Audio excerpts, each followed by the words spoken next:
Morning बच्चों, स्वागत है आप।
तुम्हारी माँ के सिंदूक जितना। अब अगला क्वेश्चन है, चींटी कितनी छोटी? चीनी के दाने जितनी, चावल के दाने जितनी, इलायची के दाने जितनी। तो कितनी छोटी होती है बच्चों? चीनी के दाने जितनी। तो अगला क्वेश्चन है, ऊंट से ऊंची चीज़ों के नाम पर गोला लगाओ। तो क्या है? बिजली का खंबा, आम का पेड़, हाथी। इनके आंसर हैं।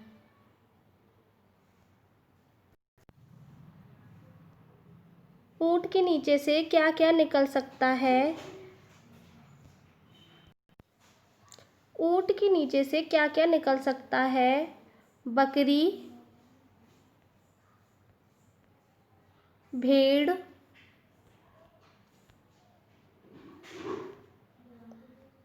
कुत्ता,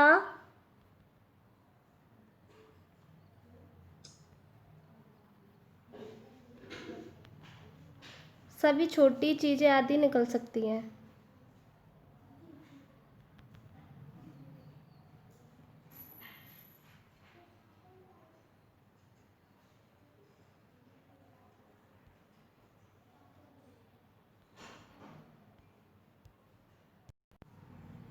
किन किन चीज़ों की मदद से ऊंट पर चढ़ोगे? तो सीढ़ी, बड़े डिब्बे आदि। हम इनकी मदद से इस पर चढ़ सकते हैं, ऊंट पर।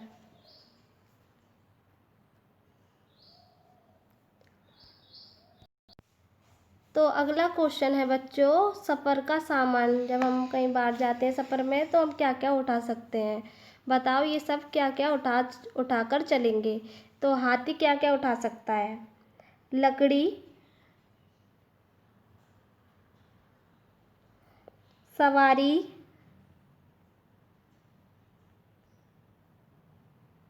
सामान, ये उठा सकता है। ठीक है, हाथी, लकड़ी, तो ये सामान उठा सकते हैं। अगला है, टीचर क्या क्या उठा सकते हैं? तो टीचर बैट उठा सकते हैं, किताब, कॉपियाँ आदि।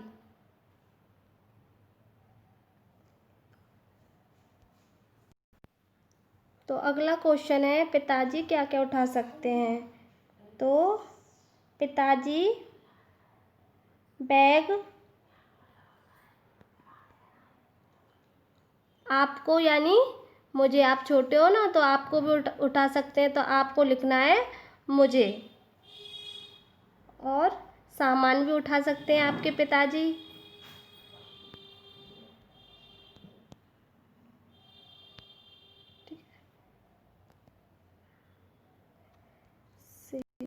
अगला है शेर क्या क्या उठा सकता है। तो शेर शिकार, शावक,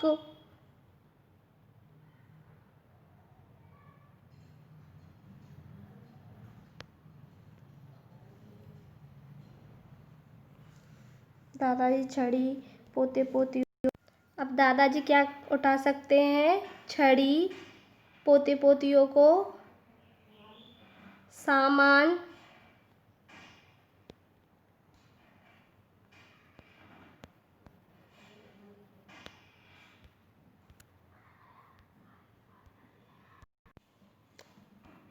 अगला प्रश्न है अलग अलग घर। नीचे कुछ शब्द लिखे हैं, इन्हें बोलकर देखो। अब मिलते जुलते शब्दों को सही खानों में लिखो। जैसे ये पीली लाइनों में कुछ शब्द लिखे हुए हैं, तो इनमें से देखकर आपको ये मिलते जुलते शब्द लिखने हैं। जैसे ऊँट है, तो इसमें पीछे क्या लिख रहा है, जैसे पीछे टा आ रहा है तो हमको टा देख के लिखना है, मिलते जुलते समानार्थी शब्द।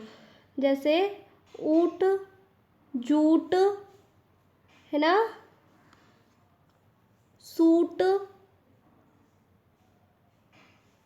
अब देखो इसमें क्या है, ये बालू, बालू। और ये है इसमें से देखो आलू, और क्या है, चालू। अब इसमें देखो, अब देखो ऊपर लिखा है फस, तो इसमें से देखो, छांटो इसमें से, धस,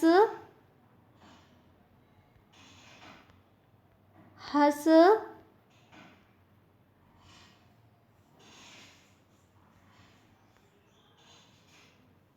धस, हस। आपको ऊपर से ही देख के लिखना है, देखो ऊपर से सामान इसमें मिल जाएंगे। अब अगला है चला। अब देखो उसमें से देखो क्या मिल रहा है, गला,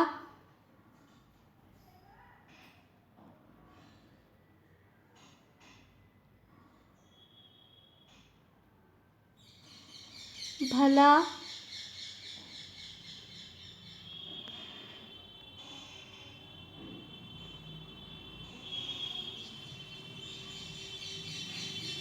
अब देखो इसमें जब है ना, अब आपको लिखना है तब, कब, सब।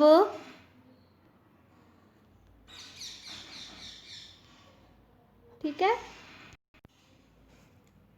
अब ऐसे ही और शब्द आपको सोचकर लिखो, तो आप अपने हिसाब से लिख सकते हो।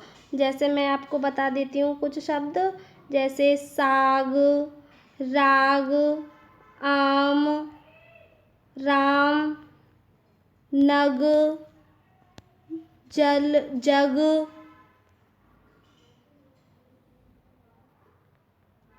लग।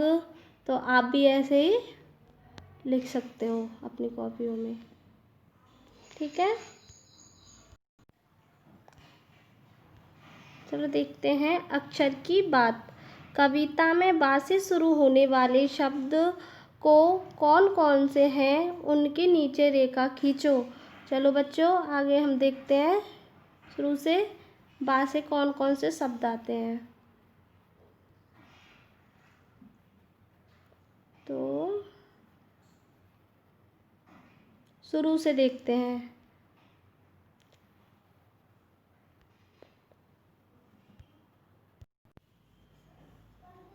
अब इस पंक्ति में हम बोलकर देखते हैं। ऊँट चला भाई ऊँट चला, हिलता डुलता ऊँट चला। अब देखो बा से इसमें भी कोई शब्द नहीं है। अब दूसरी लाइन देखते हैं। इतना ऊंचा ऊँट चला भाई ऊँट चला, इसमें भी बा से नहीं है कोई। अब इसको देखते हैं। ऊंची गर्दन ऊंची पीठ, पीठ उठाए ऊँट चला, इसमें भी बा बकरी से कोई शब्द नहीं है। अब देखते हैं इसमें। बालू है तो होने दो। अब देखो इसमें आ गया ना एक बालू। बोझ ऊँट को ढोने दो। अब देखो दूसरा ये आ गया बोझ, नहीं फंसेगा बालू में। अब एक और आ गया बालू। कितने हो गए, 3 और ये हो गए 4। अब देखते तो हमें इसमें 2 शब्द मिल गए हैं, बालू और बोझ। तो आगे देखते हैं। जब थक कर बैठेगा ऊँट, अब बैठेगा करवट, किस करवट बैठेगा ऊँट, बता सकेगा कौन भला, ऊँट चला भाई ऊँट चला। तो अब ये आ गया बता और ये है बैठेगा। हो गए, ये 4 शब्द हैं। तो अगला क्वेश्चन है, तुम्हारा नाम किस अक्षर से शुरू होता है, उस अक्षर से 4 शब्द और लिखो।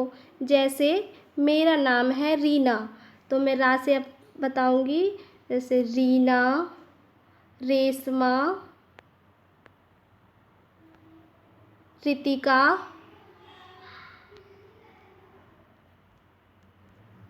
रेनू,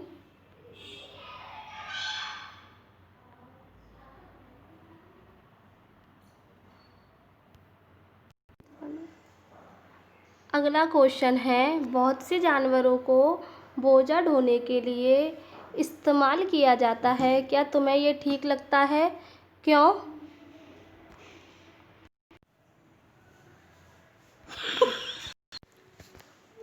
तो बच्चों, हमें जानवरों से बोझा नहीं उठवाना चाहिए, क्योंकि उनको भी हमारी तरह जीने का अधिकार है।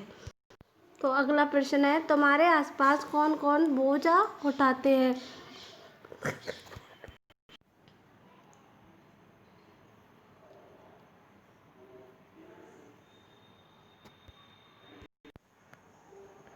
तो बच्चों, अगला क्वेश्चन है, तुम्हारे आसपास कौन कौन बोझ उठाते हैं? तो गधा, ऊंट, हाथी,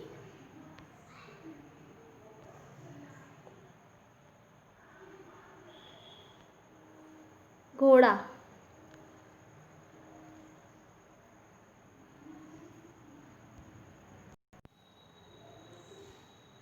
तो बच्चों, देखते हैं इस कविता में कुल कितनी बार ऊंट शब्द आया है, बिना दे के बताओ। तो इसमें 13 बार आया है ऊंट शब्द। नीचे चित्र में कितनी छुपे हैं, ध्यान से देखो। ऊंट तो इनको आप ध्यान से देखो और स्वयं खुद